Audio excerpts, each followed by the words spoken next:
ce matin, nous sommes avec Olivier et sa Volvo P1800S. Ok, voilà. Très bien. Bah, on va faire un tour. On va retourner la caméra et puis tu vas nous présenter ta voiture, Olivier. Hein. Avec grand plaisir. Hein, alors, donc elle est. La voici. La voici, la belle. Voilà. Alors, vas-y. Je te laisse la parole. Ah bah, la particularité, comme je disais, c'est une S, c'est-à-dire que c'est une voiture qui a été produite à ses tout débuts en Angleterre, chez Johnson. D'accord. Et le service qualité de Volvo n'a pas été satisfait du travail de Johnson, finalement. Donc, dans la toute première année, a rapatrié en Suède ces Volvo. Donc, c'est la seule année où on retrouve les pare-chocs, qui sont spécifiques, qu'on appelle les pare-chocs en corne de vache. D'accord. Tout simplement. D'accord. L'année 65 après, l'année qui a suivi, ont eu des pare-chocs droits. D'accord.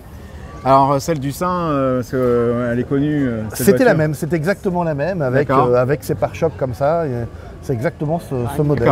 Alors on va faire un tour pour montrer un peu plus, parce que c'est vrai que c'est une voiture quand même qu'on n'a pas trop l'habitude de voir, puisque ça a été une voiture vedette dans les années 60 dans la série du sein. Et on va se rapprocher là progressivement. Et pour l'anecdote, Simon Templar conduisait cette voiture et c'était sa voiture personnelle. Ah, d'accord. Dans la série, ouais. Ce qu'il aurait dû conduire une Jaguar, mais Jaguar avait refusé. Avait refusé, ouais, c'est ça. Oui, bah c'est pas plus mal finalement, parce que là on est bien content de voir une voiture.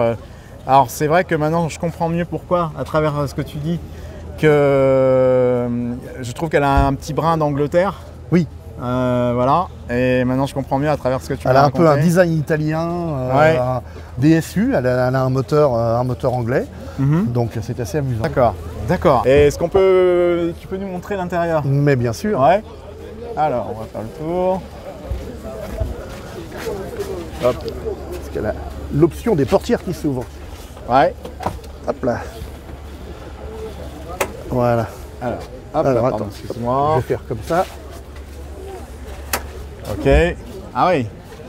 Sacré volant, hein. Très vintage, ouais. Là, ça va être un volant en bakélite, j'imagine. Bakélite et aluminium. Ouais. Et alu, d'accord. Ok, très bien. Moi, je me permets parce que là, c'est la première fois que j'en vois une de l'intérieur, du moins. Alors, petit levier de vitesse, c'est amusant. Oui, c'est ce que je notais très là. sport. Ouais. Même si la voiture n'est pas particulièrement sportive, ça reste une GT. Oui. Donc c'est vraiment ce qu'on appelle les grands tourismes, quoi. C'est pour la promenade, quoi. Plus que pour. D'accord. C'est des voitures à l'origine qui faisaient 105 chevaux. Oui. Donc c'était quand même pour une tonne 200. Donc c'était quand même assez lourd comme voiture, quoi. D'accord. C'est plus une voiture de promenade qu'une voiture de sport proprement dit, quoi. D'accord. Mais pour l'époque, à comparer en 64, à comparer avec les voitures qui roulaient à l'époque, 4 chevaux ou autres, c'était quand même des voitures qui roulaient relativement vite. D'accord. Tout est à comparer, quoi, forcément. Bien sûr. Mais elle roulait à combien sa vitesse de pointe était à peu près de combien? Elle était donnée pour 145 à 160 km/h. Voilà. D'accord. Suivant les modèles, quoi. D'accord. Ok. En fait, ça me rappelle là, parce que tout à l'heure j'ai interviewé Seb, l'encadreur. Donc il y a une Karmann, donc de 70 là pour le coup, et la vitesse est à peu près annoncée pour 150 km/h. Voilà, c'est ça, on est à peu près dans les... La Karmann est moins puissante mais plus légère, oui, moins donc on retrouve un peu... Tout à fait. On est sur du 160 à peu près, quoi. D'accord. Même si j'ai jamais trop osé... c'est une voiture sur laquelle il faut parce faire que les freins sont en conséquence. Donc, Ah d'accord, mais ce sont des freins quoi? Alors il y a des freins à disque à l'avant et frein à tambour à l'arrière. D'accord, frein à tambour à l'arrière. D'accord. Oui, quand même, déjà, c'était quand même... D'accord, oui, c'était déjà... Il fallait compter à peu près par rapport à la France à l'époque, l'achat de 2 DS pour se payer une Volvo comme ça, quoi. Ah oui. C'est pour ça qu'il y en a eu assez peu, parce qu'elles étaient extrêmement chères. Ouais. C'était des voitures quand même qui étaient pas données, quoi. Oui. Puis aujourd'hui, c'est des voitures qui sont quand même rares, recherchées.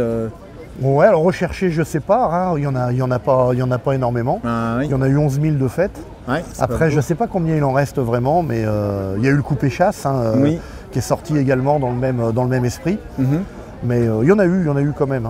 D'accord. Quand même, on en voit quand même. Je pense que c'est une superbe voiture en tout cas. C'est très confortable. Oui.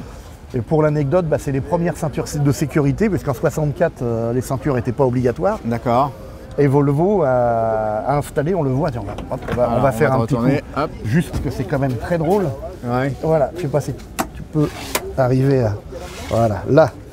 Voilà le système de ceinture, marqué Volvo d'ailleurs, qui sont des ceintures comme des ceintures d'avion. Ah oui, en effet. Et ça, c'est les premières ceintures de sécurité qui ont été élaborées. Et Volvo, dans sa générosité, a refusé de déposer un brevet. Il a laissé un brevet libre pour les ceintures, de façon que toutes les voitures puissent en profiter. D'accord. Et c'est comme ça qu'on a des ceintures de sécurité dans toutes les voitures. Dans toutes les voitures aujourd'hui. Et il a reproduit la même chose avec l'airbag, puisque c'est lui qui a inventé l'airbag et qui a laissé, là encore, l'airbag à disposition. Donc il y a quand même une générosité chez Volvo. Voilà, c'est certain. Voilà, on laisse partir la 2 chevaux là. Et puis, écoute Olivier, merci beaucoup de ton intervention sur cette magnifique Volvo. Merci à vous. Magnifique Volvo, P1800S, je précise. Merci beaucoup, c'est très gentil. Merci à toi de ton accueil et puis à bientôt. Un grand plaisir, merci à vous. Merci.